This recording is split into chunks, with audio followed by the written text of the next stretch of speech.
Hi, I'm JB with MAS Epoxies.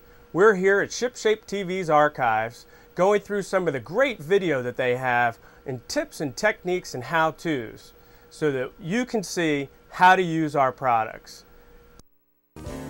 Let me bring you up to speed on what we've had to do so far to the boat to get it ready to put in the stringer system and the draining system.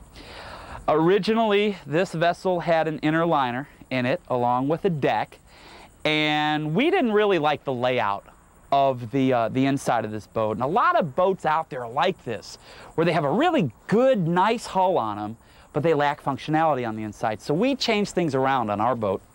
What we did is we cut the inner liner out by using a circular saw. We came down maybe 4 or 5 inches off of this gunnel right here, and we just followed the entire inside of the structure and got that down away from the boat. Then we sectioned it in order to lighten the weight so that we could remove it from the vessel.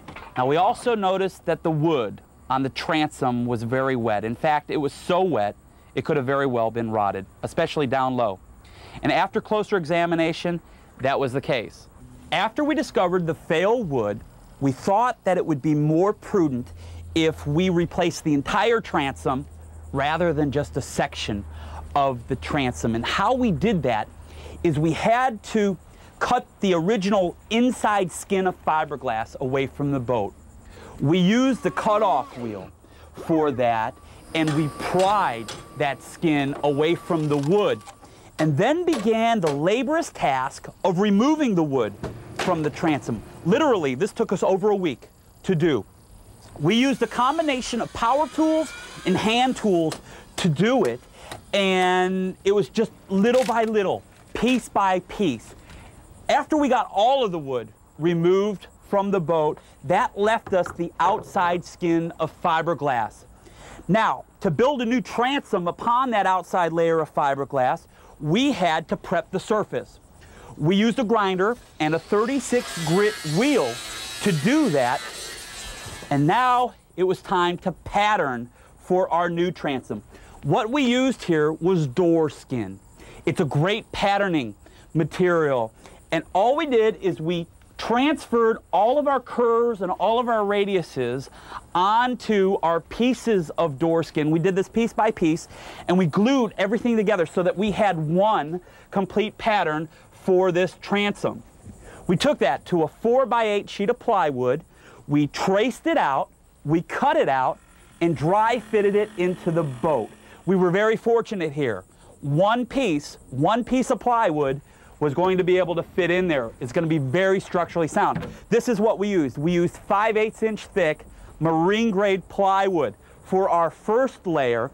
And what we had to do is we had to make sure that we put some type of a fiberglass mat in between the original fiberglass layer of the boat and in between this new piece of plywood. We wanted to make sure that these two substrates were going to bond together. And once we wetted that mat out, we put the piece of plywood in, making sure that we encapsulated every square inch, going around all the edges. We don't want this new transom to rot out on us again.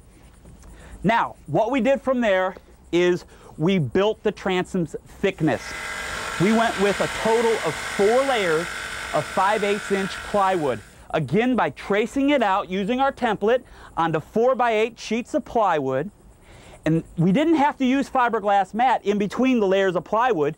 We were using a construction process called gluing and screwing, where we just painted all of the surfaces of our wood with epoxy resin, and we temporarily screwed them into place until the epoxy cured. Once the epoxy cured, we removed the screws and we filled in all of the holes with resin, and then we used this material right here. This is a stitched biaxial fiberglass cloth. It's called 1708. We tied it into the rest of the boat by bringing the cloth around, coming up the hull sides, coming up the hull bottom, and rolling onto the bottom side of this transom cap. And let me tell you, we again have a rock-solid transom and hull, which is a great foundation to build upon.